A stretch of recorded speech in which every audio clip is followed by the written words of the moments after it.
Machiegni kendo nyaka Ramogi. Piny owacho nyaka koro winj duond jopiny kendo chik ite ne rowere kaka yo mar duoko chien liet ma dhi nyime piny Kenya ma ne ote ma ojiw gi kanisa jokopere ma bende ochayo aput ma yande jatend piny Kenya ochuogo kaluwore gi fuok mar duond kanisa kendo lero ni sa kochopo kanisa jokopere biro golo duondgi ka gitwak bang' alam kende e misa mar ariyo mar odiochieng' sabasaba jokanyo mag kanisa jokopere owuok oko kendo dok ne rowere ma ka giwacho ni sundo magisebedo ka gisundogo piny owacho omiyo geno nitie mar dhi maber. Gisayo piny owacho kuom nek mag rowere ma osewito ngimagi. Gijojo rowere mondo owuog oko kar rombgi e yor kwe.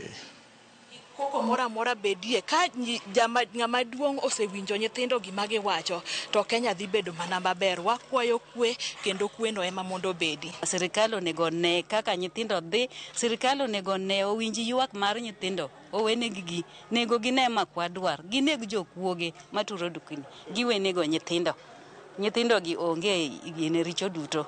Koro an kaka janyuol awinjo maliet kinego nyathi dwaro haki mare tiwe jakuo kwalo ok neg jakuo to nyathi moko kwale minego. Jatend piny kata jotend piny obed ni giwinjo duond jopiny.